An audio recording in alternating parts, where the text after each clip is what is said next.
Thank you for your testimony. We'll now turn to Ms. Maria Yovanovitch to be Ambassador to the Republic of Armenia. Thank you, sir. Before I start, I'd like to acknowledge my mother, Nadia, who just turned 80 this week, and my brother, Andre. And I'd also like to thank Senator Dole for his kind introduction. And I'm pleased to submit my full remarks for the record. This is a truncated version. Mr. Chairman, members of the committee, it's an honor for me to appear before you today. I'm honored also by the confidence that President Bush and Secretary Rice have shown in me by nominating me for the post of U.S. Ambassador to Armenia. Only in the United States would it be possible for a first-generation immigrant like me to appear before you as an ambassadorial nominee. My father, who is no longer with us, fled the Soviets and then the Nazis. My maternal grandfather escaped from Russia after the revolution and raised his family in wartime Germany, where my mother grew up stateless. My parents brought me to this country in search of a safe harbor, a harbor that provides freedom and opportunity, dignity, and respect.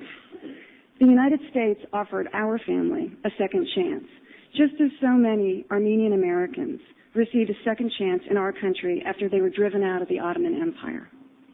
I do not equate my own family history with that of Americans of Armenian heritage, but I do wish to convey that I understand from personal experience that the events of the past can haunt the present, and that individuals born a generation or more after apocalyptic events seek recognition of the injustices of the past. The U.S. government recognizes and deplores the mass killings, ethnic cleansing, and forced deportations that devastated over 1.5 million Armenians at the end of the Ottoman Empire. The United States recognizes these events as one of the greatest tragedies of the 20th century, the Great Calamity, or Metz Yeherim, as many Armenians call it. The administration understands that many Americans and many Armenians refer to the atrocities of 1915 as genocide. It has been President Bush's policy, as well as that of previous presidents of both parties, not to use that term. The president's focus, the administration's focus, is not only to remember the past so that it is never repeated. It is also to focus on the future, to create an environment that encourages Turkish citizens to reconcile with their past and also with the Armenians.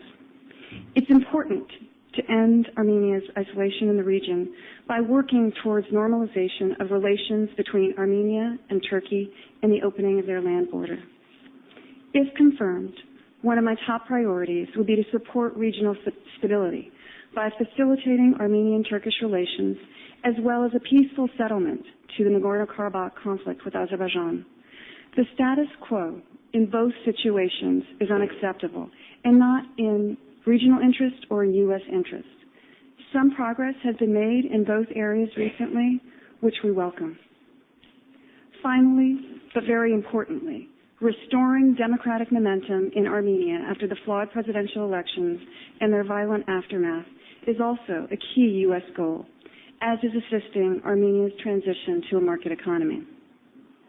Mr. Chairman, members of the committee, I would build on my 22 years of service to our country to ensure that U.S. interests are promoted and protected, that the bilateral relationship flourishes, and that Armenia's isolation ends and regional stability is enhanced. Thank you for allowing me to appear before you today. I look forward to your questions.